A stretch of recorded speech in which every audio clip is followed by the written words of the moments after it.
Hello guys, welcome back to our channel. எல்லாருமே எப்படி இருக்கீங்க? நல்லா இருக்கீங்களா? நானுமே ரொம்ப நல்லா இருக்கிறேன். ரொம்ப நாளைக்கு அப்புறம் ஒரு லாங் வீடியோ அப்லோட் பண்ணியிருக்கிறேன். வீடியோ உங்களுக்கு ரொம்பவே இன்ட்ரெஸ்டிங்காக இருக்கும். ஸ்கிப் பண்ணாமல் பார்த்து என்ஜாய் பண்ணுங்கள். அது இப்போ தான் நம்ம சேனலை ஃபஸ்ட் டைம் பார்க்குறீங்கன்னா சப்ஸ்கிரைப் பண்ணிவிட்டு பக்கத்தில் இருக்க பெல் ஐக்கானையும் கிளிக் பண்ணி வச்சுக்கோங்க. அப்போ தான் நம்ம போகிற வீடியோஸ் எல்லாமே உங்களுக்கு நோட்டிஃபிகேஷனாக வரும். வீடியோ ரொம்பவே இன்ட்ரெஸ்டிங்காக இருக்கும். ஏன்னா ரொம்ப நாள் ஆகிட்டு இல்லையா, அந்த மாதிரி தான் நானும் ஷூட் பண்ணியிருக்கிறேன். வீடியோ வந்து ஸ்கிப் பண்ணாமல் பார்த்து என்ஜாய் பண்ணுங்கள். இப்போ வாங்க வீடியோக்குள்ளே போகலாம். இது பார்த்தீங்கன்னா செவ்வாய்க்கிழமை அன்றைக்கி எடுத்த வீடியோ தான். நான் அப்படியே மார்னிங்கே குளிச்சுட்டு வந்து கண்ணாடி முன்னாடி நின்று சின்னதாக ஒரு மேக்கப் பண்ணிகிட்டு இருந்தேன். யாருக்கெல்லாம் இந்த ஹேபிட் இருக்குது, கண்ணாடி முன்னாடி மேக்கப் பண்ணிவிட்டு அவங்களோட அழகை அவங்களே ரசிக்கிறது? எனக்கு இந்த பழக்கம் ரெகுலராகவே இருக்குது. நீங்களும் அந்த மாதிரிலாம் பண்ணுவீங்களான்னு நம்ம கமெண்ட்டில் ரெட் கார்டு கொடுத்துட்டு வந்துடுங்க. அப்படியே மேக்கப் பண்ணிவிட்டு கிச்சனுக்கு வந்து பார்த்தேன். கொஞ்சமாக பாத்திரம் இருந்துச்சு, கையோட அதையுமே வாஷ் பண்ணி வச்சுட்டேன். அந்த வேலையை மட்டும் ஃபஸ்ட்டு முடிச்சுட்டேன்னா, கிச்சனில் பாத்திரம் மட்டும் இருக்கிறத மட்டும் வாஷ் பண்ணிட்டேன்னா வச்சுக்கோங்களேன், கிச்சன் பார்க்கறதையும் கொஞ்சம் நீட்டாக இருக்கிற மாதிரி இருக்கும். யாருக்கெல்லாம் என்னோடய கிச்சன் பிடிக்கும்? இன்ஸ்டாவில் நிறைய பேர் வந்து கமெண்ட் பண்ணுறாங்க, உங்கள் கிச்சன் ரொம்ப அழகாக இருக்குது அப்படின்னு சொல்லிட்டு. மெசேஜ் பண்ணுற, கமெண்ட் பண்ணுற எல்லாருக்குமே ரொம்ப தேங்க்ஸ். ஆனால் என்னோடய கிச்சன் பார்த்திங்கன்னா ரொம்ப சின்னதாக, கவுண்டர் டாப் சின்னதாக தான் இருக்கும். மேபி வந்து கொஞ்சம் இந்த பெயிண்டிங்லாம் பண்ணியிருக்கிறதெல்லாம் உங்களுக்கு கொஞ்சம் அட்ராக்டிவாக இருக்குதா என்னன்னு தெரியல. எல்லாருமே நிறைய பேர் கமெண்ட் பண்ணுறாங்க இன்ஸ்டாவில்.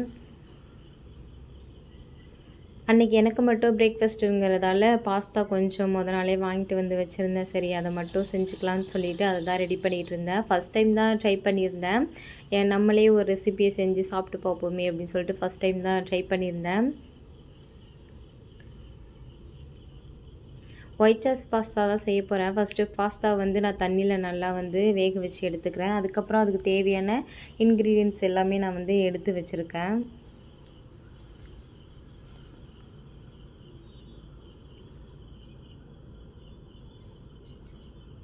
பூண்டு தோலெல்லாம் அப்படியே உரிச்சிட்டு சின்ன சின்னதாக சாப் பண்ணிவிட்டு, ஆனியனும் அப்படியே குட்டி குட்டியாக சாப் பண்ணி வச்சுருக்கிறேன். கொஞ்சமாக வந்து மல்லித்தலையும் எடுத்து அதுவுமே சின்ன சின்னதாக அப்படியே சாப் பண்ணி எடுத்து வச்சுருக்கிறேன்.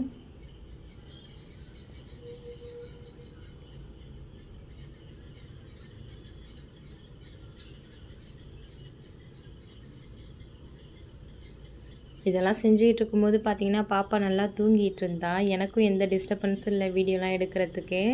நான் மோஸ்ட்லி வந்து அவள் தூங்கினதுக்கப்புறம் தான், பாப்பா தூங்கினதுக்கப்புறம் தான் வீடியோலாம் எடுப்பேன். இந்த சைடில் பார்த்திங்கன்னா பாஸ்தாவும் நல்லா வெந்துருச்சு. இதை இப்போ வந்து வடிகட்டிட்டு வந்துடலாம்.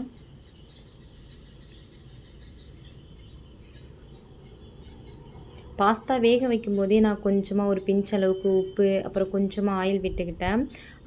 சால்ட்டு வந்து எதுக்கு டேஸ்டிங்காக ஆட் பண்ணுவோம். அண்ட் வந்து ஆயில் வந்து நான் வந்து பாஸ்தா ஒட்டாமல் வரணும் அப்படின்னு சொல்லிட்டு கொஞ்சமாக ஆயில் ஆட் பண்ணியிருக்கேன். இப்போ பாஸ்தா ரெடி பண்ணுறதுக்கு ஒரு பேனை ஹீட் பண்ணிவிட்டு பட்டர் ஆட் பண்ணிக்கோங்க. என்கிட்ட ஒரு பட்டர் தான் இருந்துச்சு. பட்டர் 2-3 கூட ஆட் பண்ணிக்கலாம். அப்புறம் ஒரு 2 ஸ்பூன் அளவுக்கு மைதா மாவு ஆட் பண்ணி நல்லா மிக்ஸ் பண்ணி விட்டுட்டேன். அப்புறம் ஒரு 1/2 டம்ளர் அளவுக்கு பால் ஊற்றி நல்லா அதை அப்படியே கிண்டி விட்டுக்கிட்டே இருந்தேன். நல்லா திக்காக வந்துருச்சு. மைதா மாவுங்கிறதால நல்லா திக்காக வந்துருச்சு.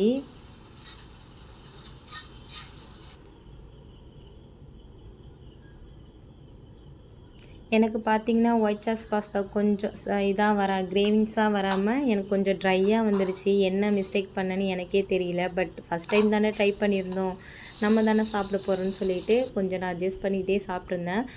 நெக்ஸ்ட் டைம் வந்து ட்ரை பண்ணும்போது கொஞ்சம் நல்லாவே ட்ரை பண்ணணும்னு சொல்லிட்டு என்னோடய ஹஸ்பண்ட்கிட்ட சொன்னேன். ஃபஸ்ட்டு கொஞ்சமாக ஆயில் விட்டுட்டு நான் கட் பண்ணி வச்சுருக்கேன் எல்லாமே போட்டு நல்லா வதக்கிட்டு பாஸ்தாவையும் கொட்டி நல்லா மிக்ஸ் பண்ணி வச்சுட்டேன்.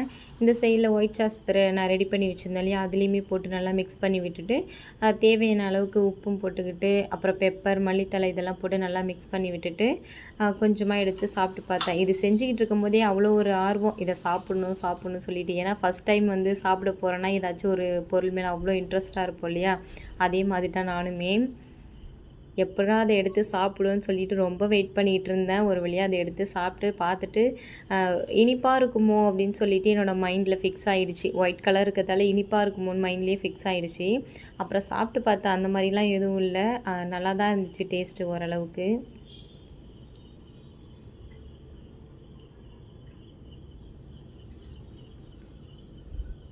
அப்படியே பாப்பா பார்த்திங்கன்னா நல்லா சோம்பேறியெல்லாம் முடிச்சுட்டு அவளும் எழுந்திரிச்சிட்டா.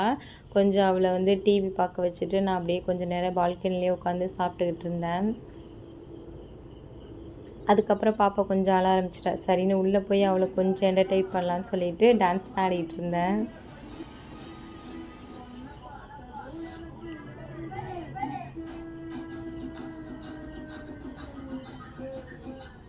என்னோட இந்த டான்ஸ் எப்படி இருக்குன்னு சொல்லிட்டு மறந்துடாமல் கமெண்ட் பண்ணுங்கள். அதுக்கப்புறம் ஒரு 1 மந்த்தாகவே இந்த ஃபேனை வந்து டஸ்ட்டு ஓவராக படிஞ்சிருச்சு. பார்த்தாலே தெரியும் உங்களுக்கு. அதை எப்படா க்ளீன் பண்ணுறேன்னு சொல்லிட்டு வெயிட் பண்ணிகிட்டு இருந்தேன். இன்றைக்கி க்ளீன் பண்ணலாம், நாளைக்கு க்ளீன் பண்ணலாம் அப்படின்னு சொல்லிட்டு இப்படியே 1 மந்த்துக்கிட்ட ஓடிடுச்சு. ஒரு வழியாக இன்றைக்கி எப்படியாவது க்ளீன் பண்ணணுன்னு சொல்லிட்டு அதை எல்லாமே நான் கழட்டி எடுத்து வச்சுக்கிட்டு இருந்தேன்.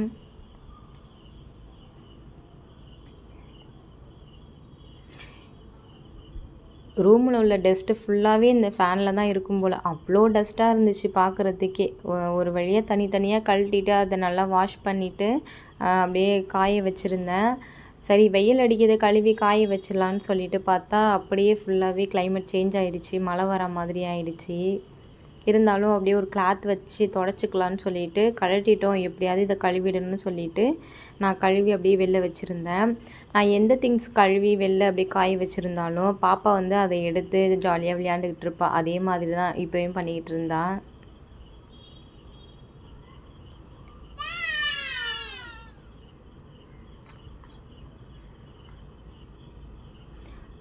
எவ்வளோ அழுக்கு போயிருக்குன்னு பார்த்துங்களேன். எவ்வளோ அழுக்கு, அப்பா! நானே எதிர்பார்க்கலங்க இந்த அளவுக்கு ஃபேனில் அழுக்கு இருக்குன்னு சொல்லிட்டு.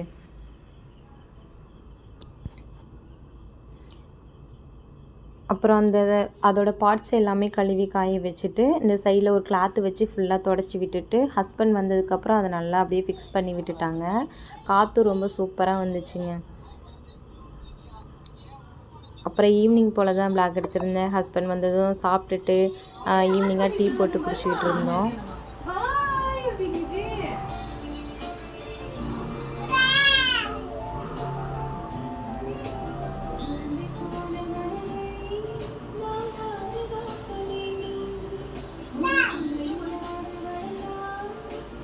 இப்போலாம் பாப்பா ரொம்ப அழகாக பேச ஆரம்பிச்சிட்டா, க்யூட்டாக. நம்மளை விட அவள் ரொம்ப அழகாக பேசுகிறா. நம்மக்கிட்ட ஏதாவது ஒன்று கேட்குறா, ஒரு பொருளை எடுத்து கொடுக்க சொல்கிறா. வார்த்தை சரியாக வரலனாலும் ரொம்ப அழகாக உச்சரிக்கிறானா. அப்படியே நான் ஈவினிங் ஆனதும் படைக்கலான்னு சொல்லிட்டு நான் அப்படியே வெளில பால்கனி அப்படி வாசப்படி எல்லாமே கழுவி விட்டுட்டு அப்படியே கோலம்லாம் போட்டுக்கிட்டு இருந்தேன். எனக்கு தெரிஞ்ச மாதிரி சின்னதாக ஒரு கோலம்லாம் போட்டு வச்சுக்கிட்டு இருந்தேன். இந்த டைமே பாப்பா நான் தூங்க தான் வச்சுருந்தேன். ஏன்னா அவளை தூங்க வச்சுட்டா தான் நம்ம கொஞ்சம் ஃப்ரீயாக வேலை செய்யலாம்னு சொல்லிட்டு பாப்பாவை தூங்க வச்சுட்டு கடகடன்னு வேலையெல்லாம் செஞ்சுக்கிட்டு இருந்தேன். அவள் எழுந்திரிச்சிட்டானா அப்புறம் நம்மளை வேலையே செய்ய விட மாட்டான்னு சொல்லிட்டு நான் அப்படியே கொஞ்சம் ஸ்பீடாகவே வேலையெல்லாமே பார்த்துக்கிட்டு இருந்தேன். இன்ஸ்டாவில் நிறைய பேர் வந்து ஹோம் டூர் போட சொல்லி கேட்டிருந்தாங்க. கண்டிப்பாக வந்து நான் நெக்ஸ்ட் விலாக் வந்து ஹோம் டூர் தான் அப்லோட் பண்ணலான்னு சொல்லிட்டு இருக்கிறேன். ஆனால் நீங்கள் எதிர்பார்க்குற அளவுக்கு வீடு ஒர்த்தாக இருக்குமா என்னன்னு தெரியல. பட் நிறைய பேர் கமெண்ட் பண்ணியிருக்காங்க உங்கள் வீட்டை வந்து ஹோம் டூர் எடுத்து போடுங்க, வீடியோ எடுத்து போடுங்கன்னு சொல்லிட்டு. கண்டிப்பாக வந்து நான் நெக்ஸ்ட் வீடியோ வந்து அப்லோட் பண்ணுறேன்.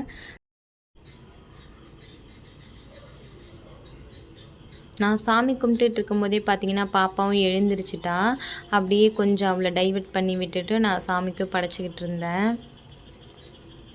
யாரெல்லாம் சாமிக்கிட்ட ஏதாவது ஒரு விஷயம் வேணும்னு வந்து மனமுருகி வேண்டியிருக்கீங்க, அந்த மாதிரி ஏதாச்சும் வேண்டுன்னா கண்டிப்பாக வந்து சாமி நடத்தி வைக்கும். கொஞ்சம் சீக்கிரம் அந்த கோரிக்கை நிறைவேறினாலும் கொஞ்சம் லேட்டாவது வந்து நடந்திருக்கும். கண்டிப்பாக வந்து யோசிச்சு பாருங்களேன். நம்ம ஒரு விஷயம் நல்லா வேண்டணும்னா அது கண்டிப்பாக ஒரு நாள் நடக்கும். எனக்குமே அந்த மாதிரி நிறைய விஷயம்லாம் நடந்திருக்கு. நம்ம இப்போ இந்த வீடியோவோட எண்டுக்கு வந்துட்டோம். வீடியோ உங்களுக்கு ரொம்பவே பிடிச்சிருக்குன்னு நினைக்கிறேன். பிடிச்சிருந்தா சின்னதாக ஒரு லைக் பண்ணி ஷேர் பண்ணுங்கள். இதே மாதிரி இன்ட்ரெஸ்டிங்கான ஒரு வீடியோவில் நாளைக்கு பார்க்கலாம். அது வரைக்கும் பாய்.